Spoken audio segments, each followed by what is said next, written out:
god. Jesus yes!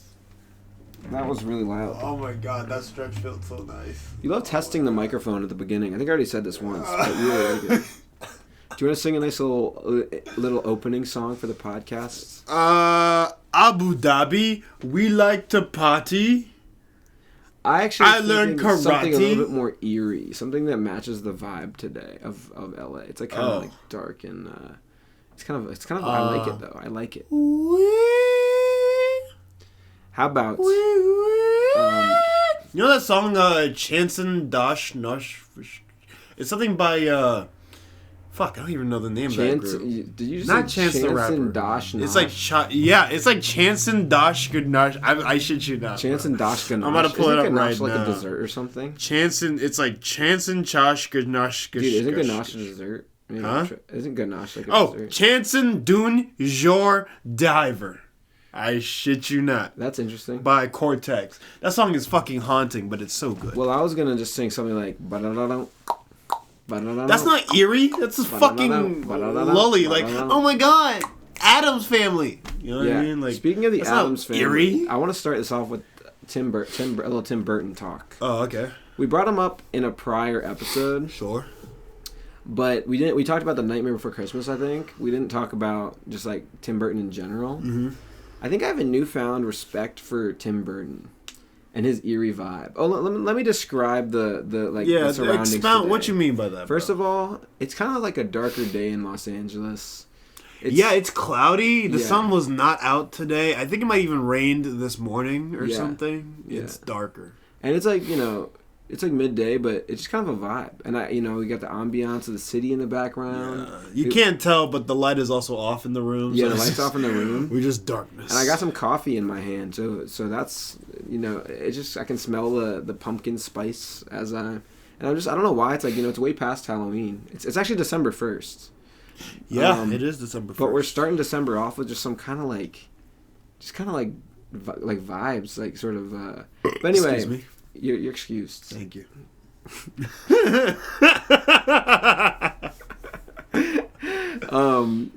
Anyway, this episode's actually can't continue on from there. How do we continue the podcast after you just did that? No, aesthetics. It fits the vibe. Actually, Sean and I were singing right before the podcast, and he burped on beat. It was pretty impressive. I did burp on beat. That was hard. Anyway. This podcast, it's actually going to be mainly, I think, reflecting on our trip that we just took. But I just wanted to talk about Tim Burton for a few minutes. Let's get our Timmy Burtons in. Let's get our Timmy Burtons in. Tell me, what is it that you love about Tim Burton? Okay. Is this? Why now are you like, oh no? So I was like vibing around the apartment today. I like haven't gotten out. I was supposed to get out of the apartment today, and I just didn't. It was like a loaf day for me, which I like. I haven't had like a loaf day in a minute, For people that don't know, loafing is like the action of being lazy. So yes. A loaf day is like a lazy day. Exactly, and it's something that Sean and I are very passionate about, being an important part of our lives. Loafing is very important. I think if you don't loaf at least like once a week. Boom. See, look, that's you owe me a soda. Yeah. What? No. Get it? No. Like we said it. I know, but you didn't say jinx. You just okay. Fine. Yeah. All right, keep going. Yeah. Anyway, I want the soda. Were we talking about loafing? Yeah, you're just explaining loafing. Yeah, just to explain loafing. Loafing is literally the action of being lazy. So you're like, you can say like, oh, I'm just gonna loaf, or like someone's loafing. Yeah. It just means they're just being lazy. They're doing nothing. Exactly. So like, yeah, definitely. Anyway, and I was just kind of thinking. So I guess that's why I was being so lazy today. You're stuck in your head. You're just thinking, having thoughts and stuff. I like having thoughts. And I saw that there's the new show Wednesday, which is about Wednesday Addams. Yeah. In the Addams Family. Yeah. And like Tim Burton's doing it. Timmy Burton's? Yeah, he's doing it. And I went to like the other Addams Family stuff because I'm like, wait, has Tim Burton always done the Addams Family? But I don't think he did. I don't think he did the 80s movies. I think he might have done the 90s. Him. That's another thing. What do you mean by Tim Burton? Because some things just are in the style of Tim Burton, but he barely had any. I know, but like, doesn't the Addams Family like shout Tim Burton? Yeah, it does. That quirky, dark, weird horror comedy thing that he does, yeah, for sure. So I kind of want to watch Wednesday because I feel like the Addams Family is perfect for Tim Burton. Yeah, I mean, I think he might have done the animated. No, movie. I looked it up and I didn't see him attached to it. I mean, let me actually go to his IMDb, but like he anyway, Tim Burton, he did like 1989 Batman, which is like weird. That's like the reason that Batman kind of became like dark. Like the reason that Batman's so sort of more taken so seriously, I feel like. And you could say the comics were getting more serious around that time too, but we have Tim Burton to thank for the darkness, I feel like. Exactly. Batman and although it was much more cartoony, like back then, it's still like that first one's kind of creepy and weird and dark. The first one is eerie, and then I feel like the second one is even more creepy and unsettling. Exactly. So for anybody who loves the Batman, or like these weird,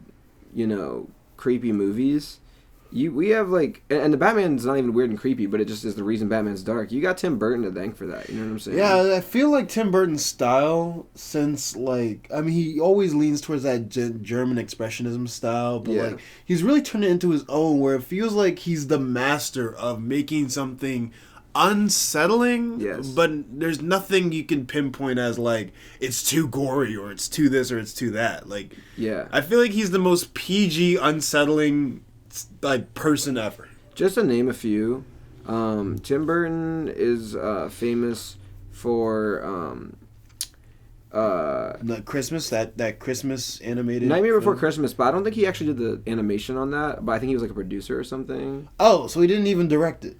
I don't think so. I think I like just talked about this with somebody. I can't remember who. See, this is another film where it's like he gets the credit for it. Yeah, he does. He does get the credit for. But okay, some of the ones that are his are like the Batman 1989, Beetlejuice, right? Beetlejuice is his. 1988. Edward Scissorhands. 1990. You actually got that. That was the next one, like in the timeline. We were in that era, and I was like, oh. Yeah. Edward Scissorhands. He did Batman Returns. That's the second Batman. Did he do Pirates of the Caribbean? I don't know. I don't think so. Did he?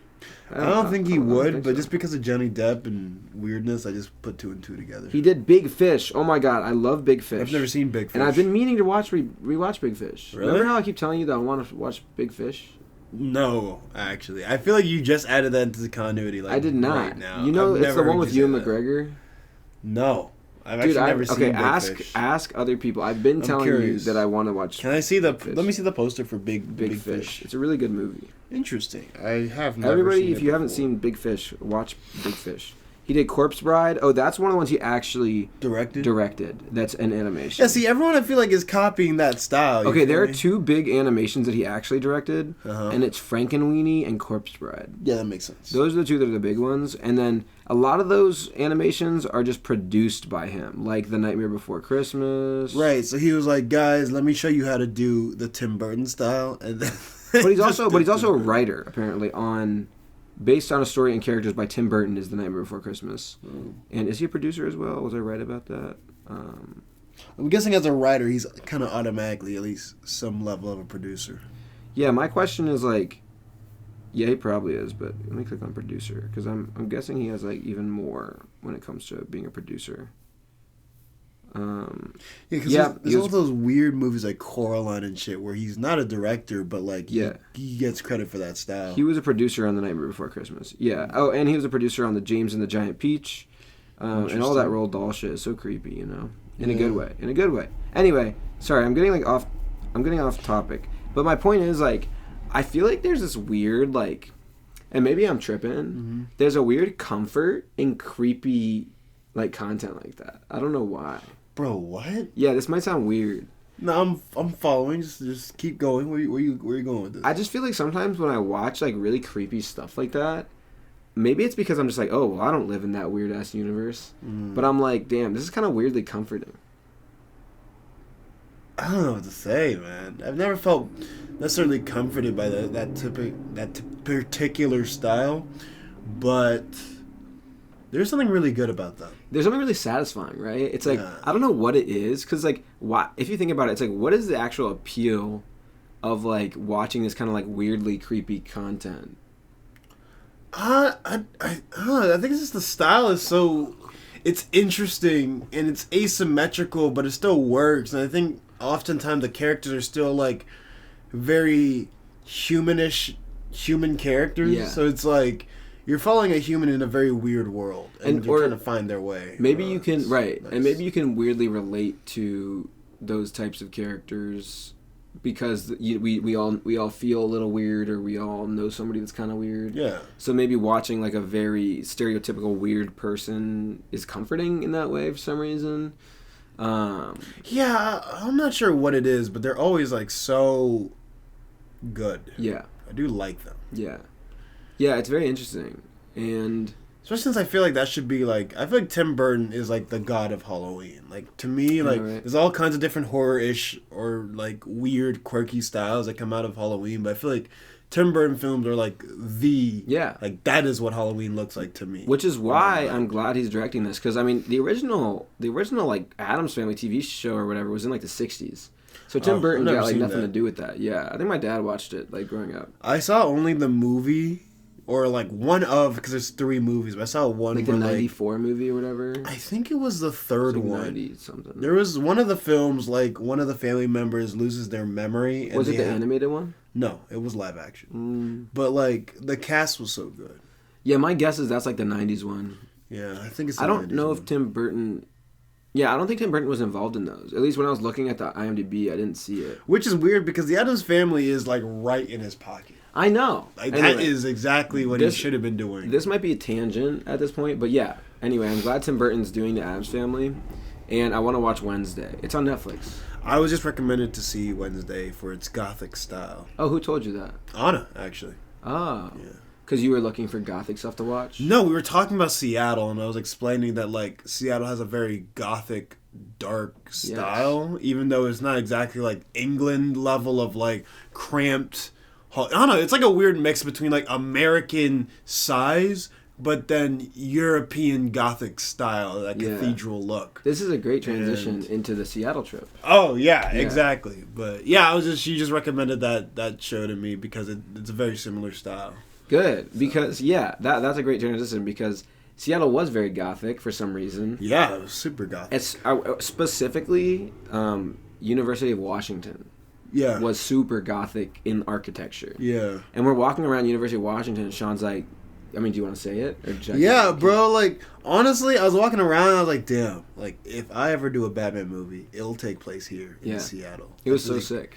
University of Washington and Seattle as a whole, like, it's a really good Batman style. I can see it. Yeah. I can see Batman lurking around those buildings. Yeah, me too. Like, even, like, there's so many buildings on the campus that you could honestly just use as, like, the orphanage or the Wayne Mansion. Exactly. Like, a clock tower. Yeah. Like, you know, like, there's so many weird... Because they also have, like, some, like, gargoyles and some of that, like, weird, like, statue-esque style. And it's really pretty. Yeah. And also in this more cittier part of Seattle, the buildings... They feel like, you know, metropolitan big buildings, but they're not super tall.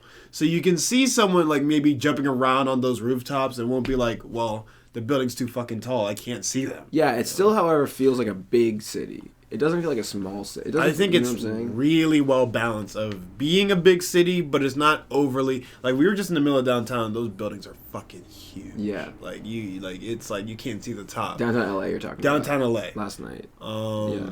And even New York has that same thing. Well, not all of New York, but that, you know, that really, the big New York. Yeah, the place that people always talk about. Chicago's got the... I think Seattle is just so cool, man. Yeah. And we'll get into it, but I mean, speaking of Seattle, or University of Washington being used for TV shows, I can't remember if it was Kayla or our new friend Brian who showed us, he was sort of our tour guide around Seattle. Yeah, like we were like the dorks, tourists that didn't really know like our way around Seattle, and he was like, "Come with me. I've been here for years. I will show you the way." And he's Kayla introduced us to Brian, and Brian sort of showed us around the University of Washington campus. Yeah. And we got boba, and we saw like a cool view, and did a bunch of awesome stuff, But I think it was either Kayla or Brian that said that the show College Girls, like season 2, was filmed at University of Washington. The Sex Lives of College Girls. Yeah. Oh, is that what the full name is? That's what the full show. I think it's on Netflix. Yeah, so Sex apparently Lives of College it's Girls. art. People. That's pretty good evidence that it is a cinematic campus.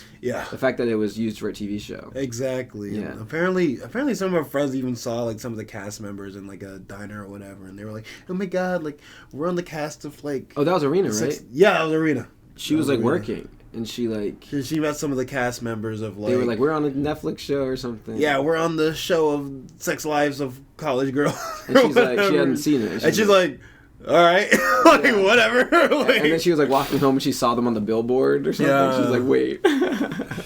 Yeah. Pretty crazy. Yeah. But yeah, they shot that over there, and then there was something else. Like I think it's like how to build a sex shop or like. Oh, what is it? How to build? I've seen that on Netflix. I haven't watched it yet. It looks interesting. I'm not sure exactly how to what the build a title is. sex dungeon or something. Yeah, exactly. Or is it just a sex One room? of the stores that they go to is actually, it's in Seattle. We passed by it. Really Yeah, I quickly. remember seeing on the wall it says how to build.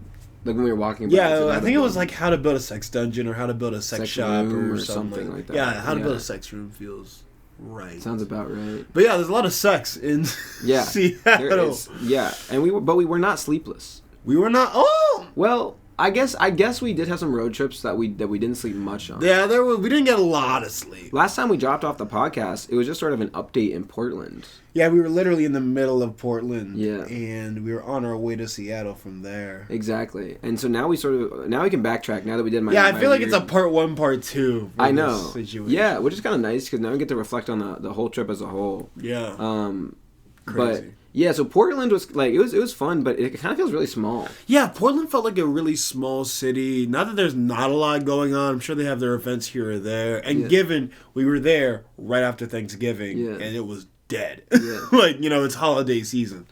But it didn't feel like a lot was popping. I feel like Portland still has a lot of growing to do as a city. I agree, which is weird because I feel like I always hear its name. I feel like I always... Yeah, I always hear Portland. Is it like Oregon's like biggest city or something? I think honestly it is. Yeah. I think it is. I mean, maybe I'm wrong. Correct me, Oregoners or Oregon Yeah, donors. the Oregon donors. Yeah. Let us know if we're The wrong. I'm oreganos. pretty. Yeah, exactly. Yeah. But Portland, I'm pretty sure is Oregon's biggest city, and honestly, it's not that big. Damn, you just took a huge like swing at every Oregoner's. I know. Look, Oregon donors, I don't want no smoke. But guys, it's okay. I feel like the state is mostly just trees. Yeah, it is. Trees and very beautiful scenic. Yeah, the trees nature. are a vibe, okay? And I've been rewatching some Gravity Falls since I got back because I was vibing with Oregon, okay? So I love you, Oregon. Don't come for me. Okay, look, he's describing it like I'm trying to flame you. I'm not trying to flame you. I think you don't go to Oregon or Portland for the city. I think it's very clear that the truth is Oregon has a beautiful nature look to it. It's a that you pretty have to go and state. see. It's a pretty state, and We saw this waterfall. I wonder if that's why I started thinking about like creepy shows because I was watching Gravity Falls again. Probably. Yeah. That's probably why I like. That's probably part of it. I Yeah. mean, but what if you're creepy? Like you're already in a mood for creepy stuff, and then you went to Gravity Falls instead of the other way around. But we didn't go to Gravity Falls. No, we didn't physically go to Gravity. I mean, you went to Gravity Falls, the show, to watch, not physically go to Gravity Falls. Well, maybe. I'm just saying I like started rewatching Gravity Falls because I was like, that was such a good show. Yeah. And then today, like, it's kind of like, like rainy and stuff outside. So I'm like... Yeah, I feel like we brought Oregon to us because it's dark, it's cloudy. It's not actually rainy, but it's just like kind of like... It might have rained earlier, honestly. But I'm really vibing with it. It's nice. But I'm like, wow, it's such a... I feel I'm in the mood to like watch something spooky. Like, really? Yeah. You're a little like... You're like 2 months late now, Kevin. I know. But we had before? our Halloween celebration. Don't pretend like we didn't. We did the spook... We did the Spooktown Throwdown. No, we did. It's just like... It's just funny that you're in that mood now because really we got to get ready for Christmas. I know, it's the first day of December. I got to get like the advent calendars out and shit. That's what I'm saying. I got to get the gifts ready, get the wrappings, ready. You know what I mean? We're about to go back to Maryland. Get the trees up, soon. Lights up. I think if we time things out well, we'll be able to get another podcast episode in before we go back to Maryland. What? Yeah, because I think next Thursday is like December 7th or something. Are you sure it's not the 8th? Let me check, actually. Oh, you might be right. You know what? Yeah, I think we might be able to stick another podcast. Which would be nice. But then also, we'll get some Christmas-themed Maryland podcast episodes. That'll be fun. That would be interesting. That'd be interesting. What day is it? Oh wait, it's not my calendar. I think it's the 1st, bro. It's the 1st of the month. You know when the rent be due. Getting in the mood. That's when every single bill comes for you and decides to, Exactly. Make you go super Yeah, next broke. Thursday is next Thursday is the 8th. I think I think my flight's on the 8th. Oh. But we could record it on the 7th or something just to change it next week and to get it out or something. Yeah, and then we can try to get it out a little sooner. I mean, because regardless, we record on Thursdays, but everyone receives it during the weekend. So. Exactly. Yeah. But anyway, where were we? Oh yeah, Oregon, Seattle. Okay, so we left Oregon. What did anything else dramatic happen in Oregon? We recorded on pretty much wrapped up Oregon in the last podcast. We recorded on Thanksgiving. That was the last day. And then was that the last day in Oregon? I think that was the last day in Oregon, and then we left the next day to go to Seattle. Yeah. And then it was like a 3-hour drive. Yeah, it was long, but I was out for like half of it. So. Yeah. I don't really know what happened. What did we do that first day in Seattle? We started exploring. We went to the freaking market. What? Wait, what are you talking about? I guess I can come later. But yeah, first we went to the market. So I did get one that was earlier. Yeah, you did. Oh, okay, cool. Yeah, you did. Yeah, we went to this like market that had the first Starbucks in it, and the market was so cool. The market was dope. Like, Seattle is a walking city. Oh my god. A very walkable city. And that section was just awesome. So okay. The thing is, like, it was so cold in Seattle when we were there. It was chilly. Like my dad has this I guess it's like a disease, but it's like the finger and toe disease where like you start losing circulation in your like fingers and toes when your hands get kind of cold. whack. I don't remember what it's called. It's not that big of a deal. Just you remember in high school when it would happen sometimes because we'd have to do like football practice in the cold and I would get like my fingers would like turn white. Yeah, I remember that. Yeah, it's not that big of a deal. You just like I just like want to warm it up. That happened a few times in Seattle. Not that bad, but like I'm walking around and my toes, even though I had shoes on, were just like freezing, and I was like, oh my gosh. But I was actually okay with being in the cold because it was so beautiful. Like with the fall leaves and like the Batman vibe. Yeah. Like, and that really did make me want to see like a Batman movie in the fall. Yeah. Yeah. Yeah. And we're like walking around the city and it was like so cold, but we had our jackets on and it was so cool. And this the market was so cool. The market was really, really nice. All these little shops. And it smelled so delicious. Smelled a lot so of good food over there in Seattle. A lot of food, and we had to wait in a long line to get in the first Starbucks, but it was fun. Yeah, no, I think it was really nice to see the very first Starbucks. I mean, we had a couple big Starbucks heads with us, you know what I mean? Yep. Big lovers, big fans. I love myself some Starbucks, you know what I'm saying? That's cool. It's kind of the humble beginning that, like, most of these big businesses that we think of are like, oh, they're a chain or they're franchise and they're this. They're all over the globe. They all started from a very humble beginning, you know what I mean? So it's nice to see where Starbucks started and see that it's so much bigger now. I think the vibes in Seattle were just also, so there's not cool. a single Dunkin' Donuts in Oh, I wasn't Seattle. Looking, but you didn't see any? I was looking around, and I asked Brian, and Brian was like, yeah, no, this is not Dunkin' Donuts territory. It's Get that Starbucks shit out of only. here. Oh my God. Starbucks only, man. Get the fuck out of here. Hey, it's so funny. I gotta give a shout out then to my cousin Timmy in Rhode Island because he's drinking Dunkin' every day on the other side. I respect it. I'm so good. there's like, and when I just visited them, like right before we moved out here, like I think it was early August. I might be wrong, but Timmy was showing us like all the Dunkin' Donuts, and there's like one like every block. There's like it's crazy. Oh, that's whack. There's so much Dunkin' Donuts. Like there was a Starbucks like every block in Seattle. That's what I'm saying. I feel like I didn't see a single Dunkin' Donuts in Seattle, but I feel like there should be one Dunkin' or one Starbucks in Boston. Yeah. Now, I only went to There Boston for a short definitely time, is. but I'm pretty sure there's at least one Starbucks there. But dang, it really is like East Coast Dunkin', or at least Upper East Coast Dunkin', and Upper West Coast is Starbucks. Yeah, no, it's like Tupac and Biggie, bro. Like they do not fuck with each other. The funny thing is, like, they're so different. Like, they're Dunkin' to me. Dunkin', I feel like, is a donut shop first that has coffee, and Starbucks is a coffee shop first that has a bunch of other bullshit. Yeah. Except for donuts. ironically. Except for donuts, yeah. But yeah, why are they the arch rivals, you know? I don't know. Maybe there was something that happened back in like 1935, and then they started having... There was John Starbuck and Bill Donut. Bill Donut the Third, bro. And their families were arch rivals. Exactly. And except Bill Donut. But then there was a Romeo Juliet situation. Bill and what was the other guy's name? John. They actually had a love, but they couldn't be together because the families were arch rivals. And not because they were gay and in a very anti-gay time. No, actually they were very accepting of this couple for some reason. Oddly enough, yeah. At the time, they were very accepting of this couple. But it was because of the family beef. Yeah. Family beef. That's where they couldn't let it slide. The families made sure to know that they were totally fine with them dating. Yeah, it's like, date a man. Who cares? Exactly, but it's the fact that it was the opposite. So progressive, yet so conservative. Exactly. It's actually a really tragic story of John Starbuck and Bill Donut. Yeah. Bill Donut. It's a very tragic story. Anyway, I think we've gone off the rails. Starbucks and donuts. So we got the Starbucks, and then we passed this like falafel place. Yep. So we're like, ooh, let's go back to that falafel place because we were hungry. And like that guy was so mean. Yeah, that guy was a piece of shit, weird, man. Because like most people in Seattle were so nice. Yeah. I noticed like they were weirdly nice. I was like, this is strange. Probably because we're close to Canada. Maybe it's also that West Coast thingy, or maybe the Canadian thing. The Canadian thing. Because people in LA aren't like that nice. I mean, they're not mean. I feel like people in LA are a lot nicer than people on the East Coast. You really think so? Significantly, bro. I feel like people in LA are so much nicer than people in Maryland. Okay, maybe customer service wise a little bit. Yeah. But see, people in Seattle are still way nicer than people in LA. Yeah, that might be true. Like people in Seattle are like, I'm like, why are you so nice right now? Well, people during the daytime, yeah. Yeah, we'll get there. We'll get to that. But yeah, like this guy though, he wasn't. Like we went in and we just wanted to order his food. You know, usually when you walk in like a restaurant, they're like, you know, what would you like?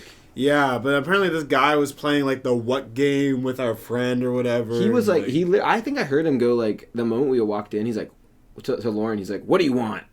It's like, because he was like on the phone, and it's like, dude, what? It's like, bitch, you have a restaurant. I came here to fucking eat. What you think? What do you think I want? What the fuck do you think? Yeah. And then like Lauren like gave her his, gave him her order. Yeah. And he was like, what? And like and then he's like, oh, you mean this one? Like he heard her, but then exactly. Then our friend was just like, oh yeah, it's you know what? Just never mind. Let me just get like this one thing. Exactly. He was like, oh, you want that with pita? It's like that's.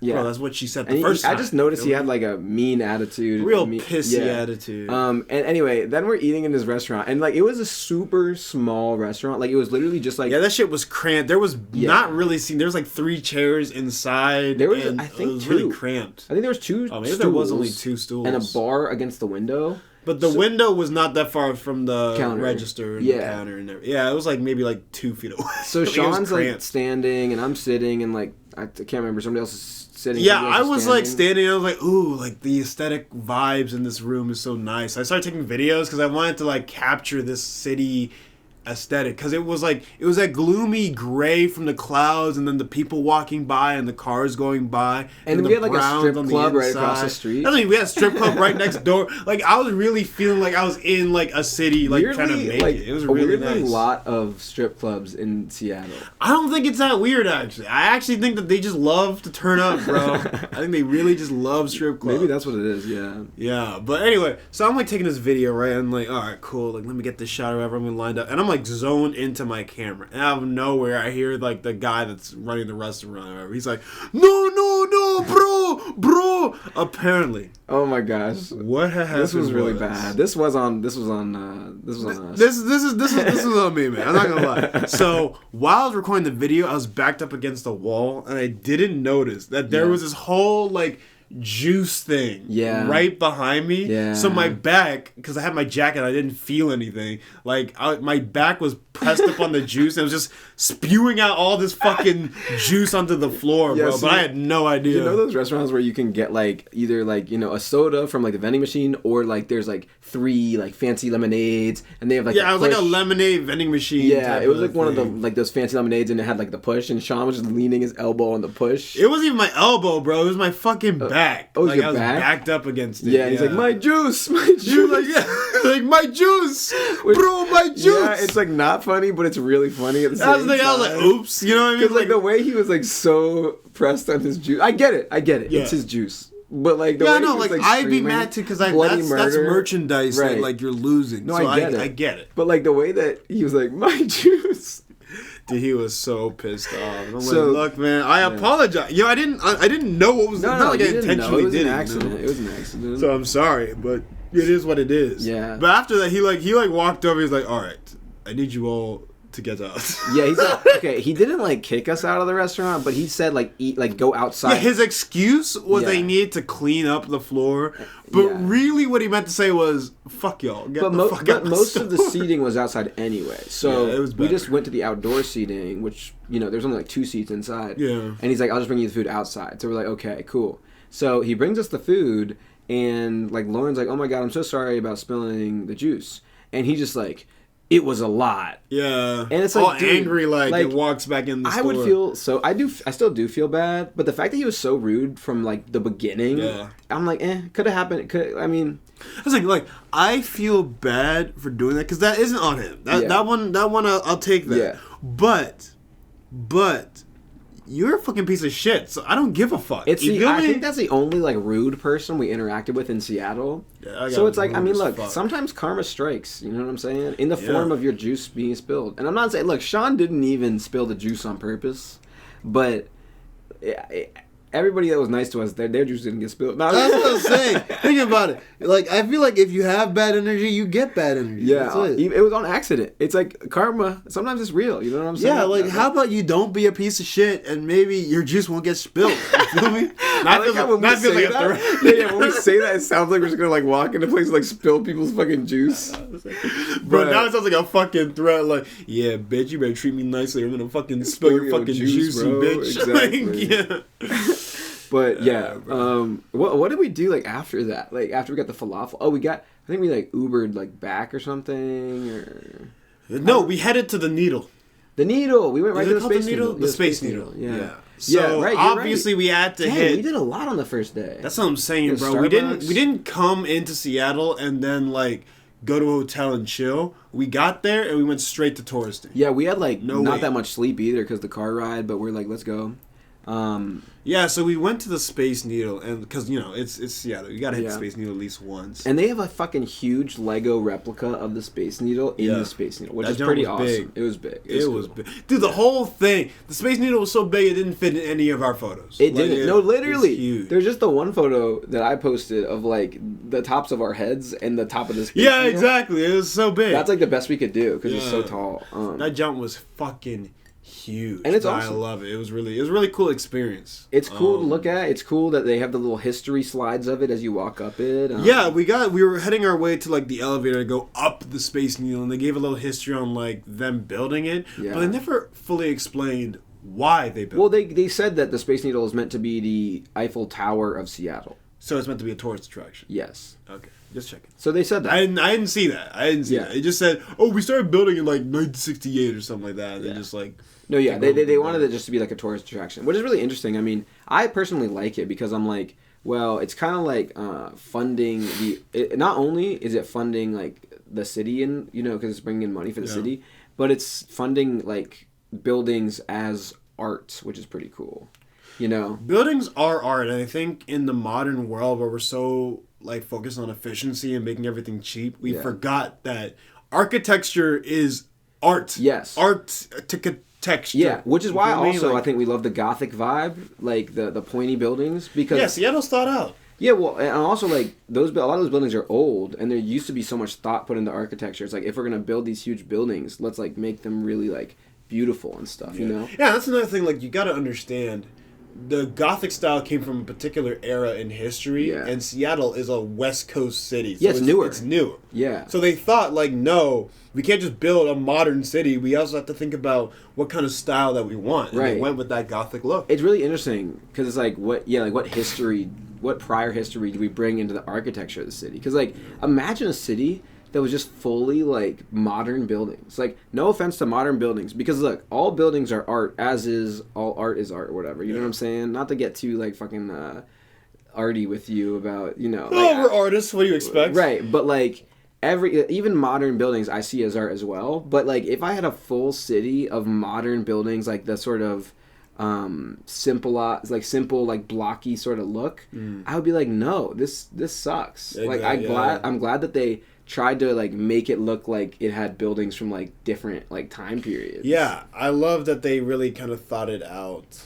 I'm sure on a completely modern city with all that glass and box look would be, you know, interesting and different in its own right as an art form. But I also appreciate the style that this city went with. Honestly. Yeah, I really, really like it. Did you notice a lot of the pointy buildings outside of University of Washington though? Because I noticed most of it at the University of Washington. Well, I noticed a lot of it kind of condensed in the University of Washington. Yeah. But I did see some of that style and that like that weird like cathedral brick look outside in the city as well. Nice, yeah. So, yeah. But when you go more into the city, it's more mixed with like that New York look. Yeah, you know what I mean that being said, like glossy and everything. Yeah, but New York has some beautiful buildings too. I'm not saying New York doesn't. I'm just saying that like it's definitely not as dense in terms of like the style kind of diffuses into other styles the more you go into the city. Yeah. Compared to the college. Yeah, I think.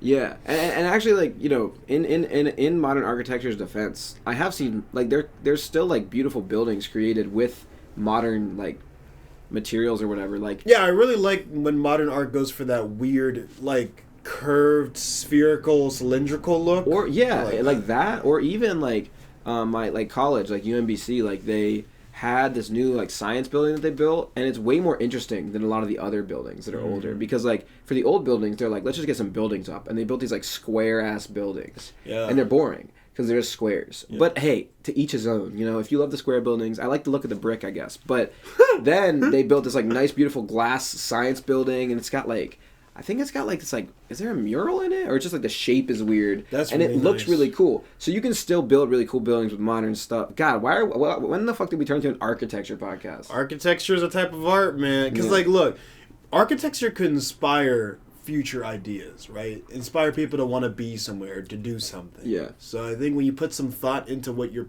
building, it goes a long way. Architecture is really cool. This whole trip like had me so interested because, you know, we checked out a lot of filming locations for Twilight. Is there any other? Oh, well, in Oregon, like the place they filmed Twilight. Did we talk about how we hit the high school? That was right before I think we went to Seattle. Quick. Right before we went to Seattle, we hit the high school for Twilight. Like, it's the exterior, not the interior, but it was really cool. It's like the parking lot where like... It's the one where Bella almost gets into a car accident. Yeah. Edward's like, no! Yes. I'm a vampire. It's like the first movie. He like stops the car. It was awesome. And Jacob shows up and tries to be a savage. A lot happens at that exterior. But, what was I talking about? Something about Seattle and Twilight? Oh no, it was like Oregon. It was like something about, we checked out all the filming locations in Oregon. Yeah. And it just made me realize, I don't know why I never had this thought before, but I'm like, wow, like, location scouting is like a real job that like people are probably hired to do. Ouch. No, wait, hold on. You only just realized that? Yeah, I mean, okay. In my defense, like, when we filmed Black Mamba, like, the film Sean and I did, like, throughout high school, Sean did, call me and Michael, like, location scouts for a few things. I remember. Yeah, like, we were location scouting. Exactly. So I knew that it was probably a job, but I didn't really think about, like, how much movies needed that until this trip. Because I'm like, this is such a random, like, so many of the Twilight locations are so close together. So they clearly had, like, a location scout go and, like, looking for cool locations. And, like, the forest in Twilight, where Edward sparkles or whatever, for the first time, is, like, it's like in the forest, but it's right behind a parking lot. It's right next to a parking lot. It's honestly, you don't really go that far into the forest. It's like, parking lot, maybe 4 or 5 feet into the forest, you're there. So, like, you need a location scout to be like, I need a place that looks like a forest, but it's easily accessible from the road because we have so much equipment, right? And it's so genius because, like, there's a forest that looks like a full-ass forest because it's Oregon and they got all these cool trees and stuff, but it's easily accessible from the parking lot. Yeah. And I was like, that's probably a good, like, location scout find. That's a brilliant location scout. Yeah. I think that's, like, it's a really... I didn't think of it like that because, you know, most times when we go to locations, we try to go deep into the center of nowhere, move everything. My filmmaker friends, all of the... I don't want to roast anybody. No, go ahead. But I'm going to go in, bro. There are so many filmmakers I know who want to get that good, cool desert shot. Yeah. And they go in the middle of fucking nowhere. Don't find a proper way to get people to sleep in the middle of the desert. Don't know have a good way to bring out food or water or anything. But they're in the middle of fucking nowhere trying to get the shot. And it's like, look, it looks cool. Yeah. But after this trip, I'm like, you know what? The smartest way to do it, actually, is to have a place that in one side looks like this beautiful, crazy location, and the other side is civilization. Exactly. Yeah. Exactly. There's ways to fake a quote-unquote fourth wall. Like, you know what I'm saying? So, like, if the fourth wall of that forest is the parking lot, just choose a different like a different area of the forest to be the back shot. Back angle, you know what I'm saying? It's just a forest. It doesn't really feel like Dagobah was like, you know, had a parking lot in it or something. What did? Dagobah from Star Wars. Oh, you think so? Yeah, because it's like, to me, like, logistically, it feels so ridiculous to shoot something in the middle of nowhere. That's the other thing, It sounds so ridiculous. Yeah, I agree. Yeah, I agree with your desert thing, and I agree. Like, it's actually probably a really difficult job to be a location scout and find, like, a city that has all these cool locations.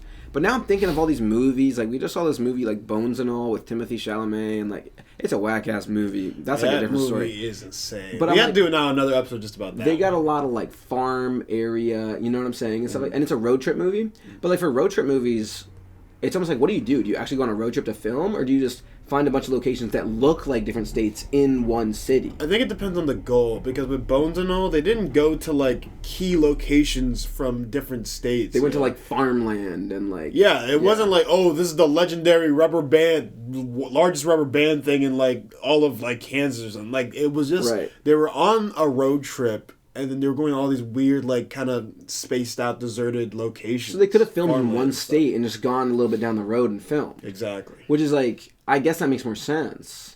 Would it be more fun to go on a road trip? Yeah, but what's logistically going to be possible? Would it actually? But you also got to think about it's not like you're just going on a road trip. You're bringing all this equipment and people and actors, food and everything. Yeah. It might not actually be more fun to do that. It really just made me also like fascinated. I know obviously that in every live action movie they're filming in they're usually filming in a real location. A lot of times it is green screen and stuff like that. But I feel like I neglect how much it is real locations that are just random cities. Yeah. Like, this trip really made me be like, wow, somebody just found the city. Maybe somebody was from the city.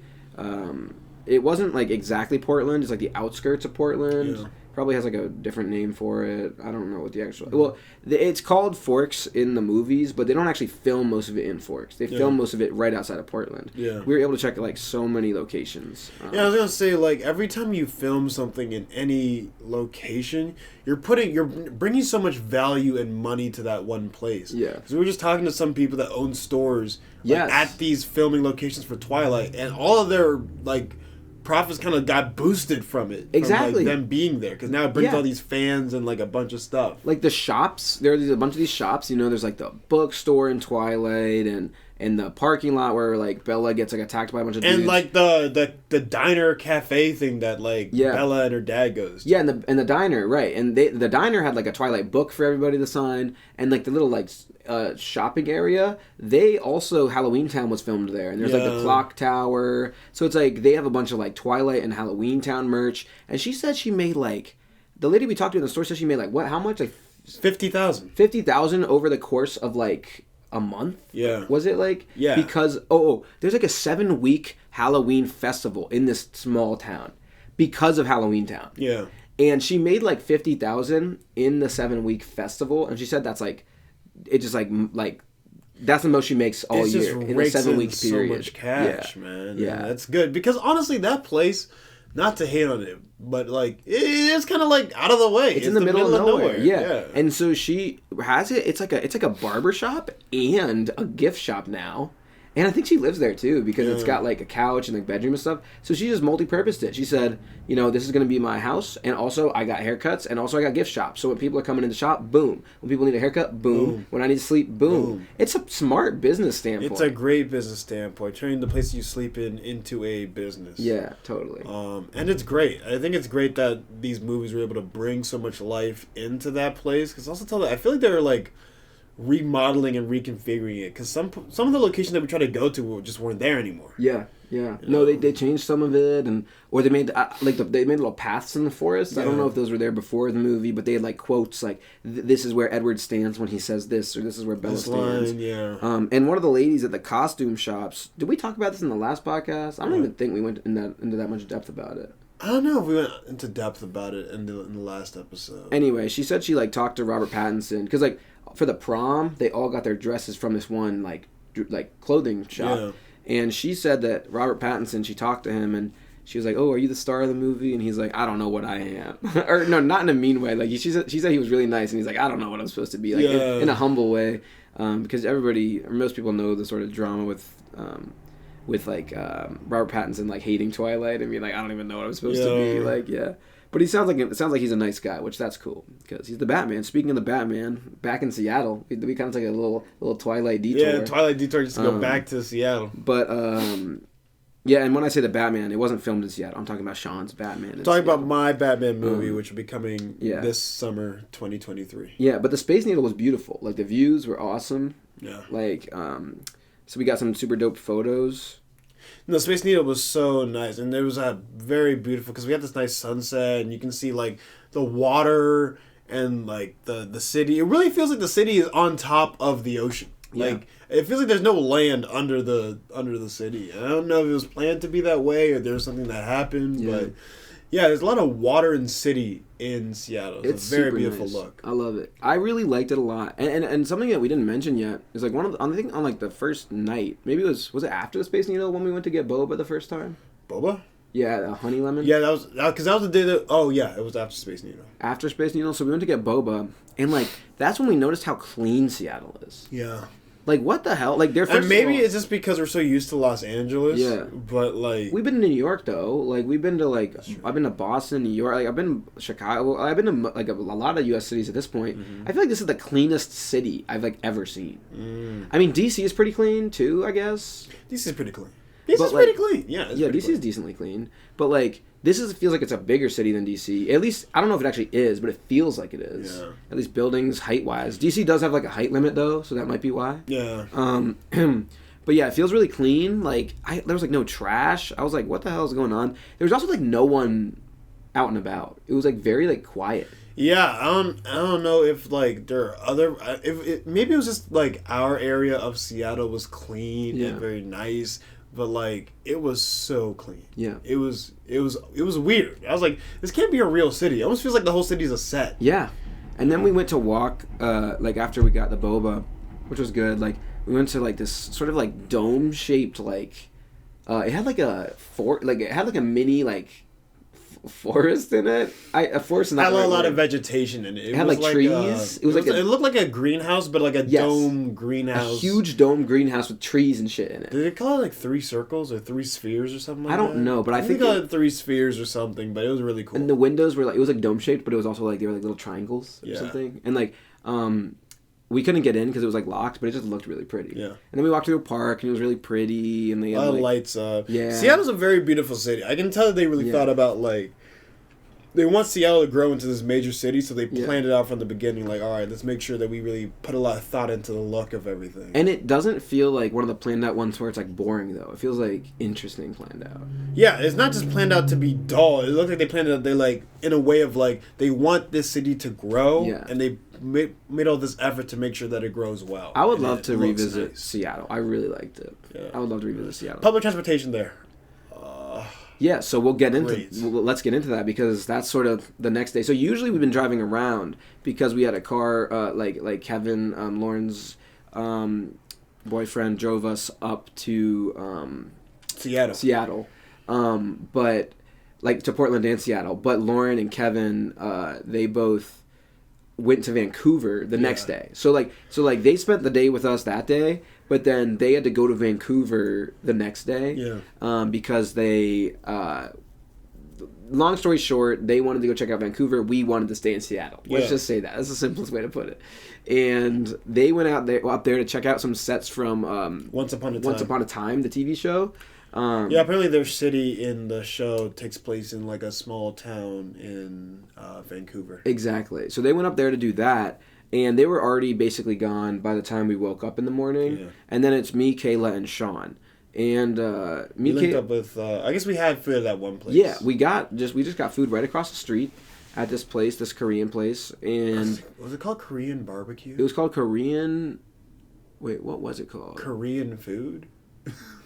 No, it was not called Korean barbecue. It was called. It was Korean something. Bamboo. Korean bamboo. Korean bamboo. Shout out Korean bamboo. Shout out Korean bamboo. Because that was the best customer service I've had in my entire life. Exactly. It's a mom and pop shop. Yeah. Very good food. I honestly want to go back there, but it's too far now. She was so nice. She starts talking to us about how like she likes going to like the games in Seattle, but not because she likes sports, just because like it's such a wholesome like community. Yeah, like sports are more about. She was like basically explaining that for her perspective. Sports aren't just about like the ego and like oh my god our team or whatever. It's about the community kind of coming together for an event. Exactly. I was like, that is really nice. And she like crap, I completely forgot what I was gonna say. Seattle is known to be like the loudest like sports fans, at least for the NFL. Yeah. Like the Seahawks are known to have like the loudest fans, so they're just very passionate about sports, But I kind of like her take on it, that it's more about the community, and like that's why they're such passionate fans, because like everybody's spending time together. It's not just because they're there to root for the Seahawks, it's because they're there to like hang out, like as fans and friends and family. Yeah, it's more like they're rooting. Oops, sorry, I'm like drop something. Yeah, it's more like they're rooting for their people. Yes, you know? Like for being the community of Seattle. Yeah. Like that's how like passionate they are about being Seattleites. Yeah. Seattleites. That's what. Yeah, that's what Brian told us. Seattle folk are called. I almost called them like Seattlantians or something like that. Seattleans. But anyway, so Kayla had a friend Brian in Seattle who met us up at the Korean bamboo place, and we talked about Brian earlier. And yeah, Brian's like, "Yo, let's go explore." And we decided that we were gonna go get boba. Yep. And we were gonna go through Washington first. UW. Explore, and then we were gonna go. What was our last? Shout out UW. Yeah. I saw that one shirt where you guys beat USC in one game back in like 08, 09 or something. It was funny. Y'all thought you were special. It's cool. Y'all are special, but take it easy now. The plan that day was to go. It was like go through Washington, get boba, and then go see a viewpoint, basically. Yeah. And so we went through Washington, and we talked about that sort of already, how pretty it was. And we stopped at the Washington bookstore. Yeah. And saw their merch, and that's. I got a shirt. Not gonna lie. And that's where Sean almost bought a shirt saying that like that.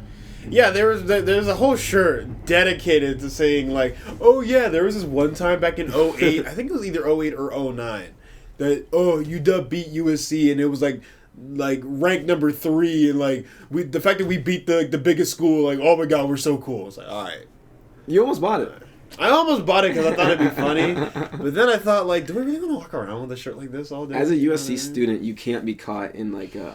Can't really be caught. You can't, because if you were walking around in that, you'd get so much heat. Exactly. Like you're wearing the USC lost to Washington while you're wearing your USC jacket. That'd be whack. That'd be hilarious. That'd be really whack. Yeah. Yeah, I mean, it's cute, you know? It's just cute that they have that shirt. I'm glad that they're very, Now you're talking trash about you. No, I'm not talking trash. It's like, I'm glad they're so proud of that moment. That's a big moment for them. Yeah. Anyway, so we went there, and actually at the bookstore, they had coupons for the boba place we were going to go to. Oh, yeah. Oasis. And Oasis was actually really fire boba. Like, I got some coffee, milk tea with boba in it, and that was like, honestly... I've been looking for good boba on the West Coast since I've been here, since we got some fire boba back in Rockville. Mm-hmm. And, like, this was the best boba I've had on the West Coast since we've been here. That's straight. And I've gotten a decent amount of boba. Like, Oasis. So shout out to Oasis. They had a really good vibe. Shout out to Oasis. Very delicious They had drinks. They had board games there, too. We didn't play any because we were talking so much, but it seems like it would be a good place just to hang with the homies, especially if you go to Washington. Yeah, I can see, like, a lot of college students going there. It seems like a great place to be. It's awesome. There's cool shops all around. Yeah, they have, like, 4 or 5 boba shops in, like, one little street. Exactly. It was kind of crazy. Actually, me, Sean, and Kayla, I think, all got, like, an extra boba because we had the coupons. Yeah, them coupons were great, man. Yeah. Go to the UW merch store, the bookstore. Grab some merch, get those coupons. It's worth it. It is. Yeah, if you're going to Oasis, go get those coupons. Yeah. We got them. Yeah, it was nice. Definitely very nice. I think this is the time that we then transitioned to going to the viewpoint, which was just like a Gasworks viewpoint.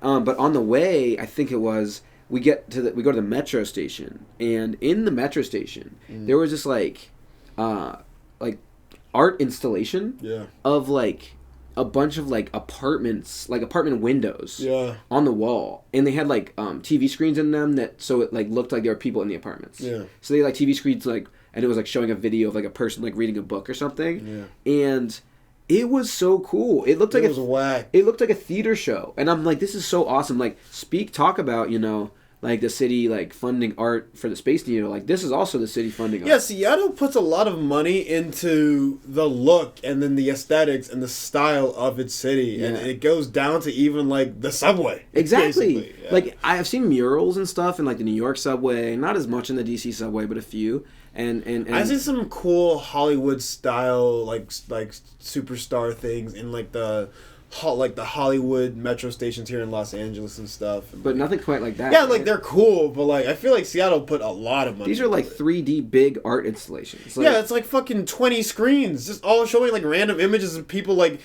people's windows, basically, just living in the city. And it was so cool, and I was admiring it and talking about it, and I took a few pictures. But then this lady behind us started talking about how like the reason that was there, like that thing, is because they were gonna call it like Brooklyn Street. Or something, and or so Brooklyn Station or Brooklyn something. Station. So, excuse me. So it was like Brooklyn Station. So there was like supposed to like mimic New York. Yeah. Like with the city and the seeing people, right? Yeah. But then this like other company bought the station or something, or funded it, or I guess like donated. Was it Alaska Airlines? I don't think it was Alaska Air, or was it? Might have been. I don't think it was. But they ended up naming it something different. So they have the art installation where it was going to be Brooklyn Street, but it's not Brooklyn Street. No, it's just not Brooklyn. Or no, it is Brooklyn Street above, but it's not called Brooklyn Station below. Yeah. It's called something else. And then she starts going into this whole like spiel about like how it was actually a really interesting conversation, just like a random person. But she like got on the subway with us and like started like talking to us about how basically she wanted this like plan for the whole city because she was so like she was very frustrated with the like homeless population and how many of her friends have died from like drug overdoses, and so she's like had this plan to like build a city and just like put people in the city for like rehab until they got clean. Yeah. Which, I mean, that's a pretty wild... Yeah, no, she was like, all right, what if we just bought up like an abandoned area, right? Yeah. An abandoned city adjacent to Seattle or something. And it's completely designed to be like a city of rehabilitation. Yeah. Because her issue with rehab in cities is that, all right, you heal them up for 2-3 weeks and then you send them back onto the streets and they go right back to these environments and neighborhoods where the drugs were at. So they go right back to drugs, right back to homelessness, and then the cycle continues. Yes. She's like, all right, well, what if we put them in an entirely new environment with no drugs? Yeah. It's all a rehabilitation city. I was like... That's actually kind of dope. It's an interesting. Cool. I like it when people come up with these interesting concepts. It's an interesting concept. It sounds like a movie to me. Would it work? I have no idea. But it was interesting, especially because Sean, like, you don't play as much anymore, but he used to play this game called City Skylines. Yeah. Which is like very similar to The Sims, except it's much more based in city planning. Like you're like the governor, and you get to like say this is not working with the city, that's not working. Yeah, City Skylines is basically just city planning. Mm-hmm. Down from like the architecture to the policies and what type of city you want to be. And it was really funny because I feel like throughout the trip, like because we were talking about like how Seattle worked so much, Sean had like a lot to say actually about like how it worked because of his knowledge through City Skylines. Like even in the conversation with the lady, he's like able to talk about it because of City Skylines. So like, you want to get educated on like city planning, like play City Skylines. Yeah, like, I was just saying that like there's a reason why. They let the drugs and the homelessness run so rampant. Maybe it works best to the design of the city and what type of industry that it is. Yeah. So, but okay, something else I should note is that this is just an observation that we had. She's talking about all this homelessness, all this drug abuse in Seattle that we had not seen up to that point. Like, as far as we could tell, we had not seen it. Didn't really see it. Yeah. But again, maybe we were in nicer areas. Of course. You know, we weren't really looking. Of course, like, because we were only there and also, we come from Los Angeles, where, like, I think, personally, homelessness, way worse. It's so awful. Like, you see it, like, constantly. Like, you walk... Like, actually, we were in Burbank last night, though, and there was, like, no one. And then it was so unsettling. Right, and we live in... It's kind of unsettling. It's kind of creepy when there's no one. And then we come to downtown, and there's homelessness, and we're like... Okay. Yes. Yeah. What I'm used to. No, right. No, but even in Rockville, there's like a little bit. Like it's kind of weird how like in Burbank, there's like no one. It's like what's going on here? Like they're clearly moving a lot of their homeless population to like Skid Row. Exactly, like something. And so anyway, in Seattle, we hadn't noticed any, which is why I was like, oh, this is interesting that she's so passionate about this. But more on that later, because it does still come into play. I feel like I keep saying like the quote from this episode is more on that later. Like more on that later. Then we'll never get to it. But yeah, exactly. But we go to this like beautiful viewpoint at Gasworks, which I think was recommended by Abby. Shout out Abby. My good friend Abby. Yeah. She was like, you have to hit up Gasworks. There's a really beautiful view of the city. Yes. And she wasn't wrrong. Thank you, Abby. She ain't lying. That was it was a great viewpoint. And while we were there, like we saw it was really cold. Yeah. And I was holding a boba because I got my second boba. Yeah. And my hand was freezing. Should have just drank it there. But it was beautiful, and there was this like abandoned like power plant. It's a gas. The reason why it's called Gasworks is because it's an abandoned gas plant. Oh, okay. So it was like that. And if any of you have played like the Batman Arkham games, it looked to me like Ace Chemicals, which is like the sort of like abandoned power plant in Arkham, like in Arkham City or whatever. Yeah. And so I'm like, this is perfect for Sean's Batman movie. Like this could literally be Ace Chemicals. Exactly. I was like, you can envision Batman just like fighting Joker on top of the. I think a little building there. That's when I was like, really like, yeah, dude, this actually city would be great. I want to see a Batman movie in Seattle too. Yeah, it would be awesome. I'd love to see it. Anyway, yeah. So that was just a random thought I had, but the viewpoint was great. And then I think from there we headed back to Brian's place, checked out Brian's apartment and like there's like this like sort of communal penthouse, sort of is the best way to describe it. It's like a. Oh yeah, his place. Yeah, it's like a communal so Brian has his apartment, and then they all have like a shared upper floor. A lot of apartments have this, and there's like a pool table and like a couch and like a TV and like a nice view of the city. Yeah, it's like a little like shared playroom area, penthouse. Yeah, communal penthouse. It was nice. And we got to check that out for a little bit. Played a little bit of pool. But we went back there later. We did go back there later. Again, I'm like, more on that later. More on that later. Everything is on that later. So we went to get Thai food, and the Thai food was really good. Delicioso. I love Thai food. The staff was super nice. The staff was nice at all these places except for that one place. Yeah. The falafel place.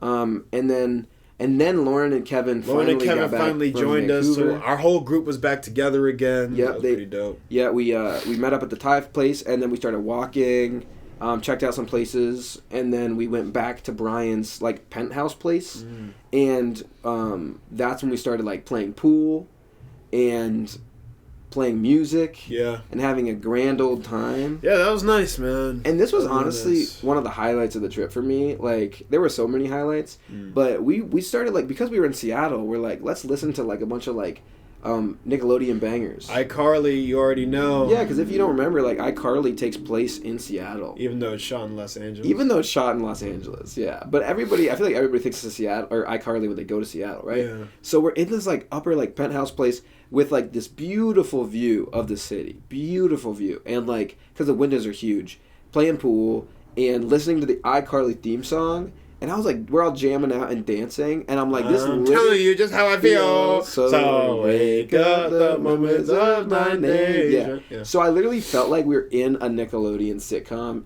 like that night. That was pretty dope. And I was like, this is so cool. This is like that was so epic. I just felt like you know, I was using the like pool cue as like an air guitar and like listening to the theme songs and checking out the city. Like, I'm just like, wow, I really like it here. And it was just a good trip overall. But Seattle's just so fun. Seattle's a great city. Brian was a fantastic host too, so shout out Brian. Yeah, shout out Brian showing us around. We'll show you around when you come back here, even though he already knows LA like the back of his hand. Yeah, Brian knows LA well, but yes, we got to do some LA adventuring too for sure. And it was great. But finally, I think it was time to start heading back home. It was eventually because Kevin and Lauren actually like headed back a little bit earlier. They were really tired from the Vancouver They're out trip, for that driving. And Lauren was having some allergies. So we were like, all right, yeah, we'll just take the subway back because we were feeling like locals. We're like, yeah, we know our way around the city. We don't need a car. We got like public transportation. We'll be fine. Yeah. Big mistake. Well, bro, Seattle. Wait, hold on. We gotta talk about dicks first. I gotta talk about dicks first. So there was this like food place like very close to Brian's place called Dick's, and it was just like a very cheap burgers. Extremely cheap. It's like $3 for like a burger. Yeah. So we just $2 for fries. We went and we got Dick's, making a bunch of jokes. Bag of dicks. Like we were holding our bags of dicks. It was awesome. It was funny. Yeah. And then we headed home. Brian guided us to the metro station and we were off. Bro, that night was crazy. Seattle went from like night and day and night, quite literally. Bro. It was crazy. I will mention really quick, there was another metro station that we stopped at. I think we got off at it like after this ride because the ride itself was fine. Ride was fine. Yeah. It's the street. It's the street. But before we got out, there was another art installation, and it was like half like broken like plane, half like dragon. Oh yeah. Half dragon, half plane, like just like hanging from. It was like full size. It was really cool. That was really dope. So another shout out to the art in Seattle. But I don't know, man. It went from like chill Seattle, beautiful, lovely, everyone's so nice except for Falafel Bloke. Everybody's chilling to like, oh shit, I feel like we're gonna get mugged. Yeah.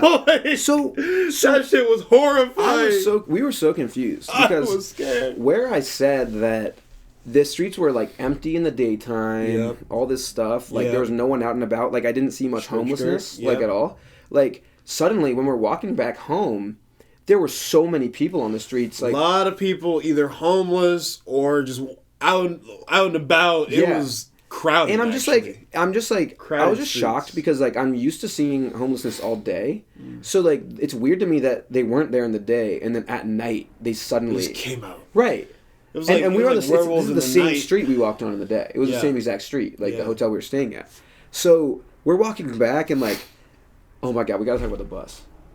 The bus. What about the bus? Let's stop the bus. Yeah. So we're on our way to our hotel, right? And we see like that there's this bus about to pull up. Yeah. Right before the bus is about to pull up, there's this guy like jumping in the air, waving his hand. Yeah. It looked like the scene from Spider-Man when the bus is driving and people are trying to stop it. Stop the bus! This guy was like so like begging the bus to stop, and the bus just kept going. Yeah. It just kept going. And like it was so crazy to see this guy like jumping in the air, waving his hands like, oh my god, stop the bus. Yeah. Yo. Me and Kevin were holding back a very powerful laugh. Look. It was a very thunderous laugh that wanted to come out. It's sad that guy missed the bus. And honestly, that could happen to anyone. Like that could be me one day. Exactly. You know what I mean? Exactly. But like there's something like when you see something that's so like iconic or so like movie-esque, like, it was just so hilarious. It was fucking hilarious. So the moment we get past him, like, and I look back and no one's there, we just start dying laughing. Start bursting. It just came out because it was so funny in the moment. We're like, bro, we cannot laugh because it's nothing personal. You know what I mean? Nothing personal. We didn't want to laugh at him. Yeah. But the situation was too funny not to laugh at. It was like Spider-Man. Like it literally recreated the scene from Spider-Man. So we're just dying, and like we're like, oh my god, I can't believe that guy. Like, and then we're like, Kevin Fleetwood. We're mimicking him. We're like, oh my god. I literally was like, man said, and I like mimicked like the motions that he did. Okay, and then after like a few minutes of us laughing, because we were going on like probably for too long. Yeah, I was like, oh my god, thank God he's not hearing this right now, because like I didn't want to make him feel embarrassed, but that shit was so fucking funny, and we were just dying. I look back. And I see him. Of course. The one guy. The like, one motherfucker I just said. So glad he didn't hear this. Dude, you know that feeling when it just like the gut wrenching, like just goes to like the pit of your stomach? Bro, I thought we were gonna die. I thought he was gonna kill us on us because he was getting closer. So I was like, "Oh shit, is he coming to like murder us or something?" Because we were, yo. If you were there, we were bullies. Like we were flaming the thing is, like, shit out of him. We didn't want him to hear that. It's not like we intentionally like made fun. Does that make it any better? I don't know. We flamed him so hard. Honestly, if I was in his position, I might kill us both. So like, I look back, and I'm like, oh my god. So I just like look straight, right? And then Kayla looks back, and Kayla notices him too. And Kayla just looks at me. She's like, Kevin, and I'm like, I know. and then we just we were like keep dead walking. silent, yeah. I think he noticed that we noticed him, so he like speed walks in front of us and just continues. But I felt like he was getting closer, and then he like trailed off because he was getting like not just closer in terms of like the distance, but it looked like he was walking towards us. Yes, because at first he was nowhere near us. Like we got far. I looked back because I got OCD, so I looked back to check. He wasn't there, and then when I check again, motherfucker's right he's there. right there, and I'm like, oh right my there, God. bro. Like, he basically on our lefts us and then goes past us. But then the moment this guy is just far enough, dude, that was so. You fucking bust out laughing again, that's bro. The thing, 'cause, like, it's even more funny. It's even like it's already funny enough that he did all that bullshit. It's even more funny that he caught us laughing at him and then walked away. Then we couldn't stop laughing again. It was the same thing. So fucking funny. It was so funny. So we're just busting out laughing again the moment that he, because like, what's even funnier than him missing the bus? Him like, catching us, laughing about him missing the bus, and then having to ignore us and then walk away in silence. It's just like so awkward that you can't help but laugh. That shit was so funny. I know he heard us laugh as he walked away, bro. He probably did. We were loud. It was too late. The cat's out the bag. You feel me? Like, that was so. That was honestly one of the funniest moments ever. Like I just could not stop laughing. That was fucking hilarious. But anyway, that was the funny part of the walk back. Yeah, at least that part was wild, but at least it was funny wild. Yes, I mean we got and then the rest of this story gets fucking dark. Right, we get closer to our hotel. That's when we notice that the homelessness is like noticeable now. Weird, so weird that it's like not noticeable in the daytime, but is super noticeable in the nighttime. Yeah. Like I just wonder, like it taking me back to city skylines. I wonder how the city is structured for that to happen. Yeah. Like like what like how are they not here during the day, but then as soon as the night comes around, they're lurking? I don't understand. It just doesn't make any sense to me. Maybe it's because some of them are looking. Some of them might not even be homeless. Some of them might just be looking for trouble. The city is really cold, so maybe they're on like public transit in the day. Oh, and then when the public transit finally closes, we have to walk around. Maybe that's why. Because I think figures are about. I think a lot of the reason that like people aren't super around, like because when I say nobody was walking around in the daytime, I don't mean like just homeless people. I mean like people in general. Like it was really empty in the daytime. Maybe that's because it was so cold. Yeah. So maybe has a lot. Maybe the cold has a lot to do with it. But it was weird, dude. I don't know what was going on, but that shit was like so unsettling. Yeah. It went from like people feeling friendly to people feeling like they might want to like. Yeah, because people started like kind of hollering at us and stuff, and then like this one guy even said to me, he's like, "I was just carrying my bag of dicks, as one does. It has a burger in it." He still had his bag of dicks from earlier in the story. And he goes, "Hey, there better not be money in that bag." And I'm just like, what the? So I just didn't say anything. I kept walking. Yeah, bro, like, look, in movie terms, that's code for, you're about to get robbed, homie. I'm checking what's in that bag. Yeah.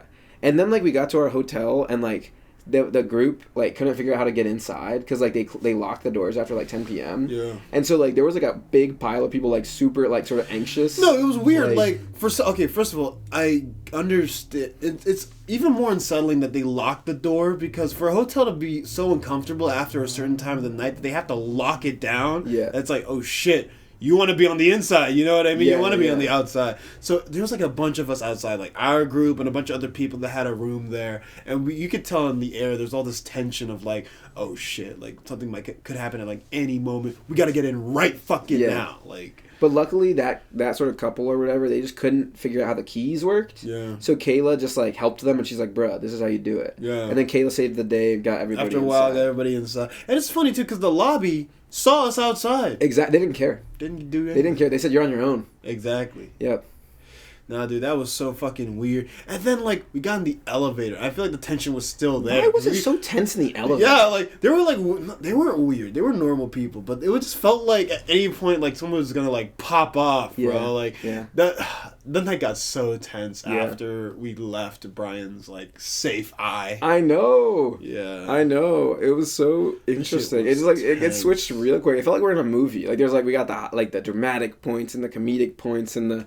It really felt like a movie the whole trip. It really did feel like a movie. And I was like, wow, I can see why Seattle needs a Batman. Exactly. Like, this is Gotham. You know what I mean? Like, dude, I really am excited. I want to see Sean's Batman Seattle movie. Let's start a petition. Start a campaign. campaign. Go to my GoFundMe for the Batman film. And we'll get it going. I feel like there's so much to cover. I feel like so much more happened in the second half of the trip than in the first half. Yeah. Like, because we're not even on the road trip yet. Yeah, I'm hip.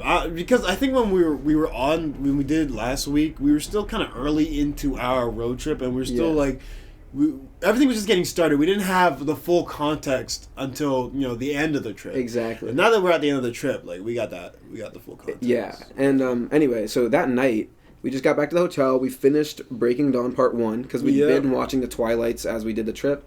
That one was hilarious. I mean, Eclipse was the best one by far. I don't want to get too much into the movie lore. Yeah, no spoilers. But I think all the movies have their own special thing to them. Yeah, I'll just say... Given all of them are horribly written. I'll just say the scene... Yeah, I mean, they're awful, but in the best way possible. That's what I'm saying. Yeah. Like, it's horrible, but once you accept what it is, it's actually kind of good. I think the best two on rewatch for horrible, awful hilariousness is the first one and the third one. Yeah, Eclipse is so good. Eclipse and the first one. And, like... There's just a scene in the tent with Jacob and Edward and Bella. That is just the best scene I think I've ever seen in my entire life. It's so funny. It is hilarious. So good. We're just like busting out loud. Anyway, we finished Breaking Dawn Part 1 in Seattle that night, and then we had to go to sleep because we had to wake up and dip all the way back to LA the next day. And that is exactly what we did.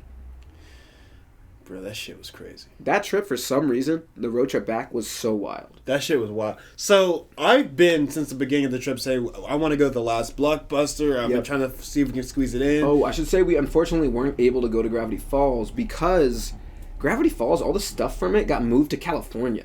Yeah. Actually, none of that shit is in Oregon anymore. Yeah, it used to be, and then something about something. Yeah, there was like some kind of stand or shop or something in California. The Mystery Shack or something was based on something in California, but the rest of it was based in Oregon. But the Mystery Shack was about to go out of business. Yeah. And so the creators were thinking to save the business, they moved all the cool shit in Oregon to that location in California. Yes. And luckily that business is still up. I believe that survived that COVID. Fun fact is from Kayla as well. So. Yes. Shout out Kayla. She knows all the lore. I feel like Kayla does know all the fun facts. Yeah. I know. She's a smart kid. Anyway, so Sean wanted to go to the last Blockbuster. Right.